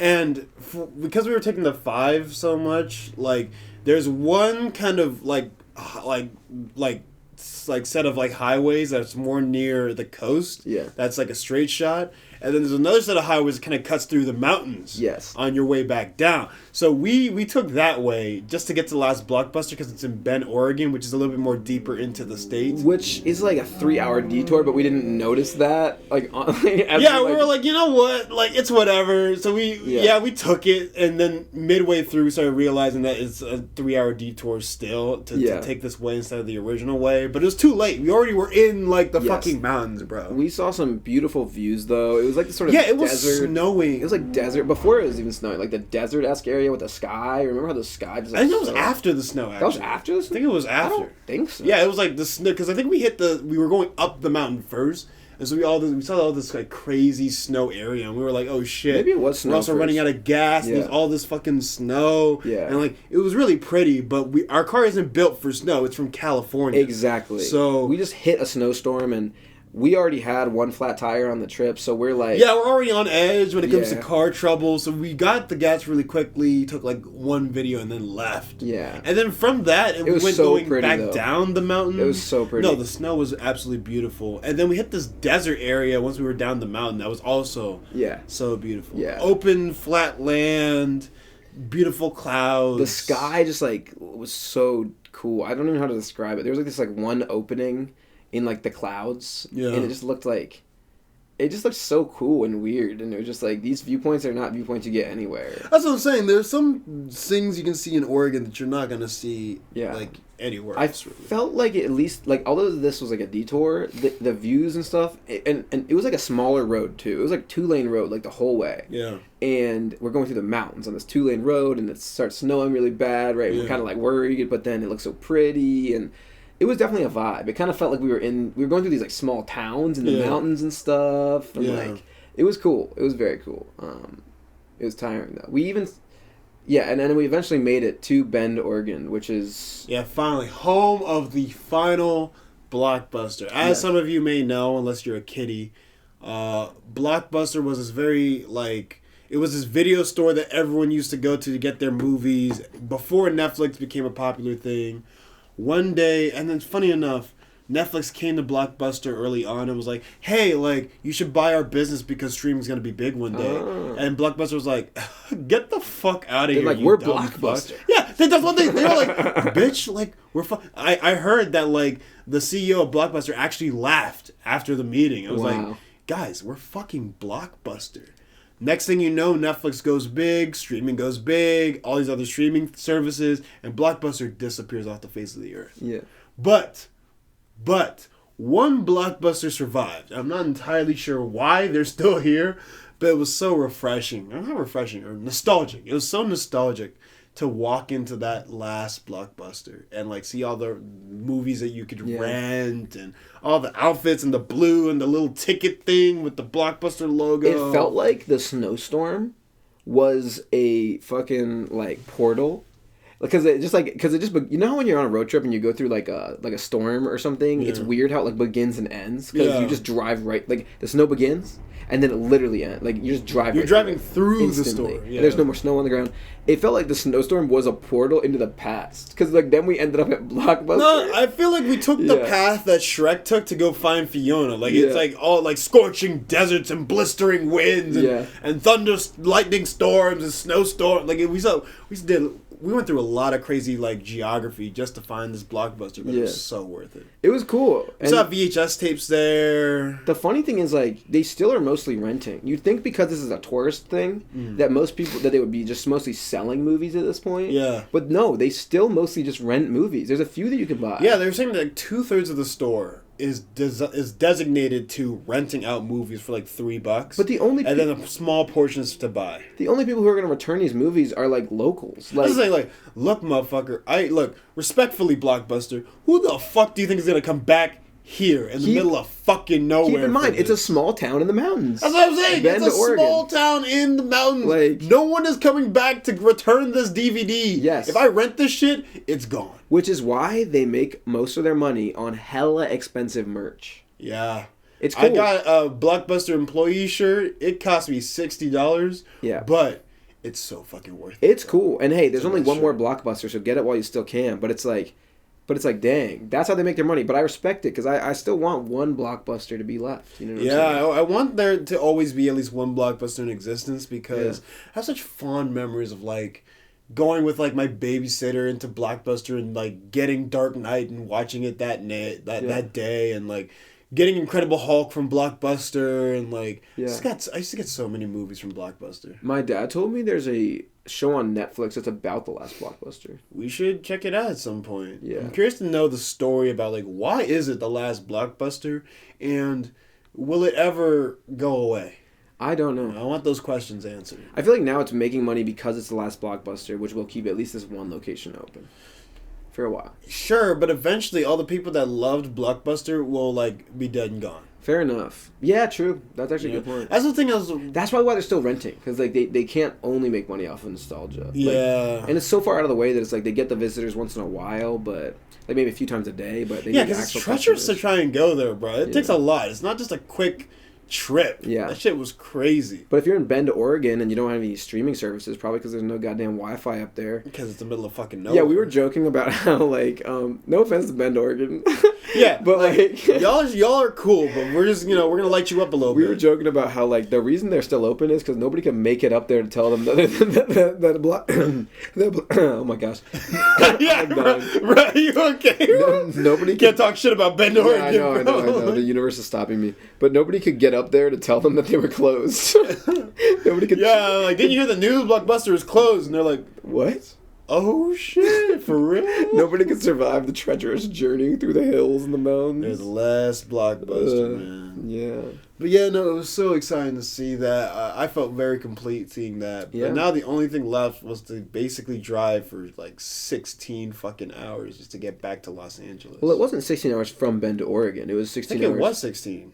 No, it was like 24 hours of driving in total. That's because we stopped in Bend, Oregon. I think it was Bend to like, the air mattresses, but we also got Olive Garden, and we like had like a sit down for like 3, yeah. For, like, no, given we took a lot of fucking stops, yeah. but still, I think the amount of driving from where we were in Seattle all the way to Los Angeles is still like it's a lot of fucking hours. We had to return these like Target. I think it's 24 hours actually. We had to what is. Oh, in total, yes, but we had to like return these Target air mattresses because like the brand was awful. Like the air mattresses did not work. Those air mattresses were ass. And then we also had to like again we ate it. We like sat down to eat at Olive Garden, which was delicious but also hilarious because it added so much time. Overall, the trip was 24 hours, but I think it was a 16-hour drive. Yeah. Or a 17-hour drive, in total. Like no, I think it's a 20-hour drive. No, I literally put in like the thumbnail. Oh, from Bend? No, from Seattle. Does it say 17 hours? 17 hours, something. Yeah, maybe 18. It says, like, if you drove straight, it's like an 18-hour drive. How long does it take from Maryland to Florida? It depends on where in Florida. I think I've done like a 12-hour one, and I've done like a 16-hour one. Because Florida's so big. Isn't Maryland like halfway through this? Actually, I think it's like 14 hours from like Maryland to like, or like Rockville to like, to like St. Augustine, but it's like 16 hours from like Rockville to like Orlando. Give or take a day's worth of driving. Yeah, but it's basically like most of the West Coast. No, it is the West Coast. Yeah. Like, it is the West Coast. I feel like I've traveled a lot at the East and West Coast. I just haven't been to, like, Maine and Vermont. I haven't been to anywhere in the middle. Really. I mean, we literally drove across the country. Yeah, but that's on the southern half. I mean, the true center. You know what I mean? Like, I don't even know what's in the center. Is it Minnesota or something? It's like Idaho? All those Midwestern states, you know? Like, You know? Like Utah and Colorado and, that stuff. Yes, Montana. Isn't Montana more in the north? Well, I feel like the north is kind of like considered the Midwest as well. Yes, that's a good point. Yeah. Yeah, I'd like to see those other states at some point in my life when I feel safe enough to go and check them out. Maybe one day we can do the northern route of traveling across the country. It'll be a lot colder. It's a fun way to explore. I mean, I think I've officially been now to like 27 of the states because I think after our road trip I'd been to half. So now I added Oregon because I've never been to Oregon and Washington because I've never been to Washington State. And so it was nice to add those. And I loved Seattle. When we got back, we actually did not go to bed instantly because I slept a lot on that road trip. I was able to sleep most of the night actually. I was up for a little bit because I did some driving and keeping the driver up, of course, but I was also out at some point. Yeah, and we got back, sort of got some... we got some Starbucks, just sort of chilled, and then last night we finished Breaking Dawn Part 2. Yep. So, because that was sort of the spiritual end to the trip. Yeah, we had our original cast members back. Yep. We watched that final movie. It was hilarious. Kevin, Lauren, Kayla joined us to finish it last night. Yeah. It was hilarious, but still not the best on rewatch. Like, I think the best on rewatch is genuinely Eclipse. Again, I haven't even seen I don't think I've seen... I think the only one I saw in theaters was the first one. And then I don't know if I saw the rest of them in theaters. I do remember... Maybe I saw the second one too. I intentionally avoided all of them in theaters. Well, I remember being a kid and being like, I will never see this shit. I saw them with like Ashley. Because Ashley like wanted to see the first one. Of course. My sister. And then... I don't remember if we saw the second one. But then when Ashley was done with the books, I remember asking her, I'm like, what'd you think of the books? And Ashley's like, I hated them. And I'm like, what? You just read them all. But that seems like it's most people's assessment of Twilight. Yeah, most people's assessment of Twilight is like you hate read it. You read it all, but you want to go through it. You read it all, and you're like, I fucking hate that. And it's like, oh, but it's like you love hating it. Yeah, that's the thing. You love. That's the thing. That's my relationship with Twilight right now. Like I hate it, but I love hating it. Yeah, it's fun. And Lauren actually bought. Like Lauren hasn't read Twilight though. So yeah, she saw the movies. I mean, a lot of us have seen the movies, but not read the books. So she bought it so she could get started. And apparently, there's like now the author. It's already written like a fan fiction, even though there's a fan fiction based on Twilight. 50 Shades. Yeah. But now the author's writing like fan fiction of Twilight. Like she wrote like an alternate universe Twilight book apparently, which is just a gender swapped version of Edward and Bella. It's like, well, we got to make this story last somehow. So she's writing fanfic of her own books that already sound like fanfic. Yeah, personally, I feel like Twilight, the first book, was a good idea because apparently she got it from like a dream or something, and then she wrote it down. It was actually kind of entertaining. Yeah. So like, I understand that, but then after that, she's like, "Well, I gotta keep this ship sailing. You know, I gotta keep getting this fucking cash money." Yeah. So she wrote a bunch of bullshit, and you can kind of feel it when you watch the movies. That like, first one was intentional.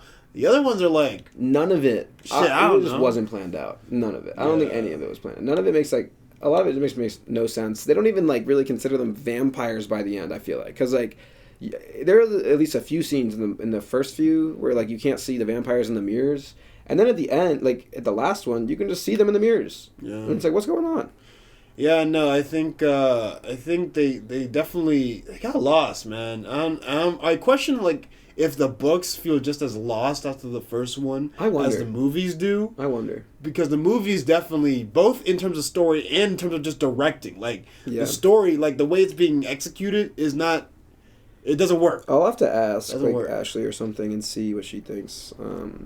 But, yeah, like, if the books, like, still make sense or not. I bet they don't. They probably don't. But anyway, back on the trip.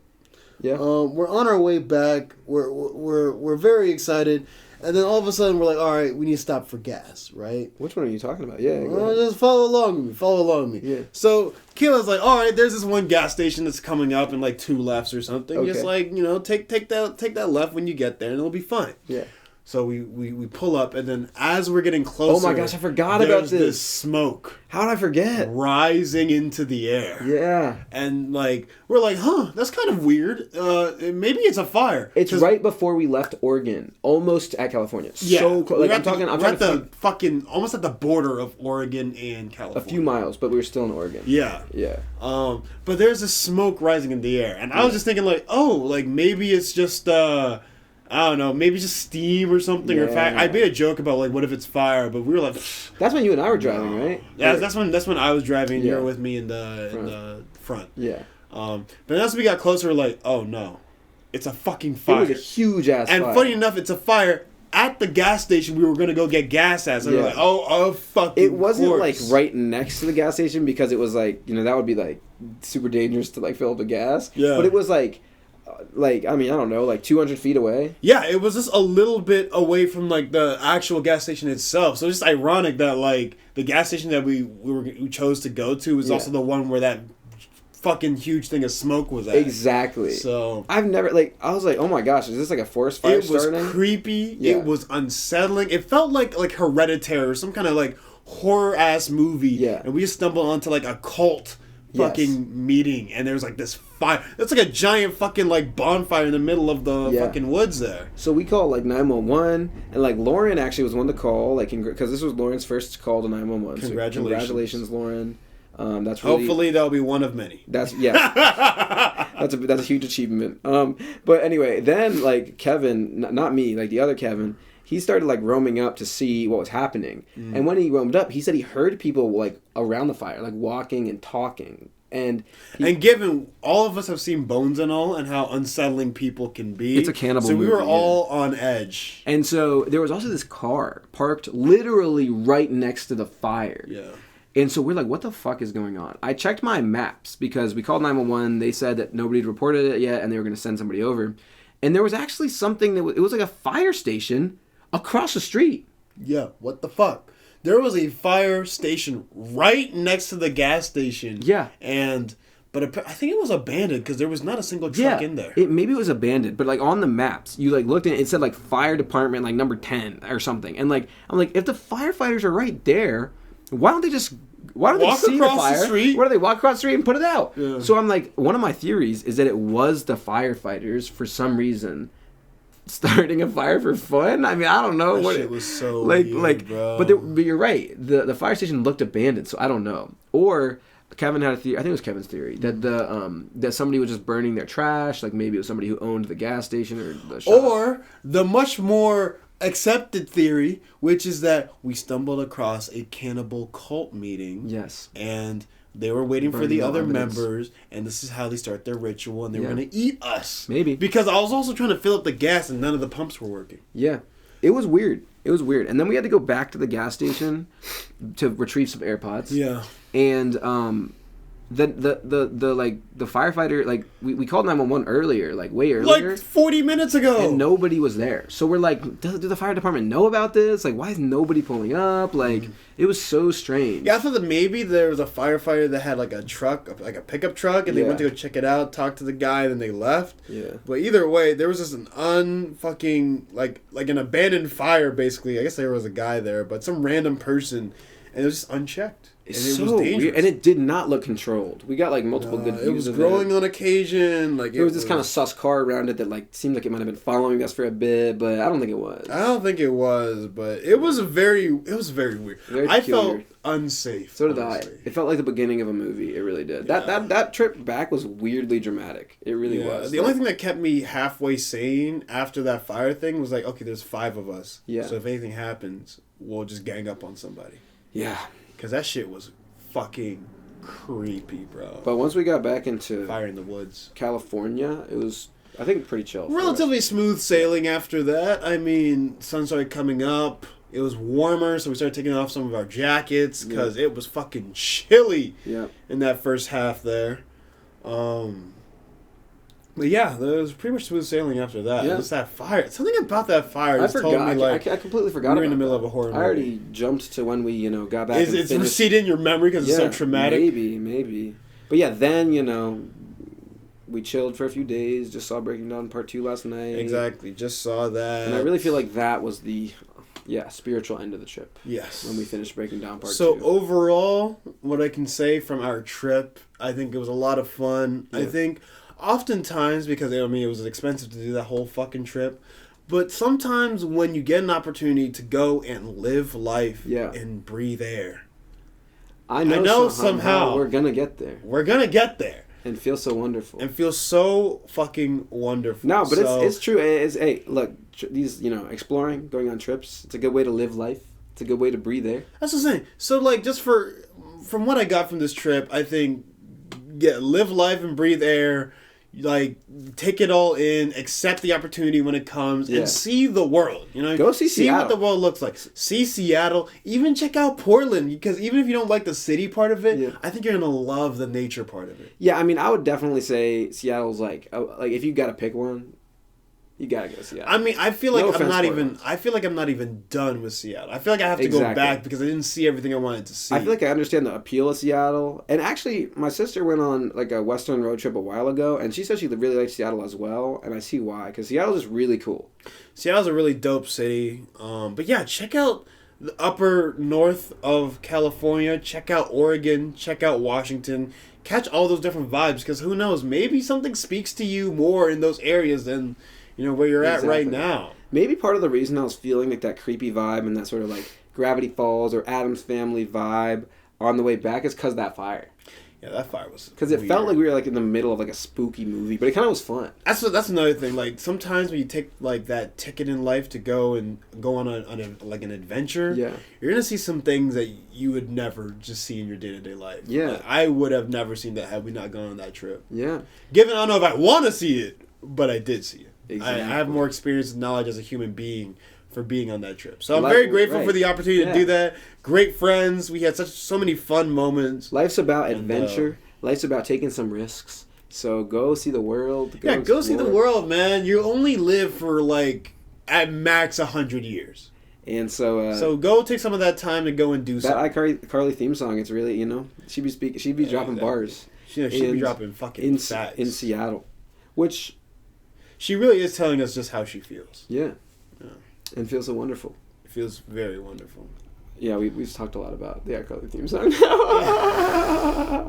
It's a banger, It is. We're from that era where iCarly, Drake and Josh, and like shows like that were so good. So. Yes, and Victorious. Can you blame us? Yeah. So, do you have any I think that was a great summary of the trip. I feel like we really got. I agree. That was a great summary of the road trip. I hope everyone enjoyed that. Yeah. I feel weird because I feel like we just talked about our trip with or not our trip, but Jacob's trip here with us and my family, and that was the whole thing. Yep. And now we have this other trip that we get to spend so much time on. I don't know. Who knows? Maybe we'll go back on like a more typical podcast schedule after this. Maybe so. But I mean, then we're gonna be getting into Christmas vibes pretty soon. I think it's just the second half of the year. You know what? It's fucking holiday season. Exactly. That's what it is. It's There's just so season. much themed shit that we have to kind of get through. Exactly. But yeah, I hope you guys enjoyed that one. I know I did. That was fun. Yeah, that was a lot of fun. And we're running way later than we usually do. Oh snap! I guess we just got lost in the sauce. What happened? It's like 1 minute. It's like 1 hour and like 40 minutes or something. Oopsie! Let's wrap this up real quick.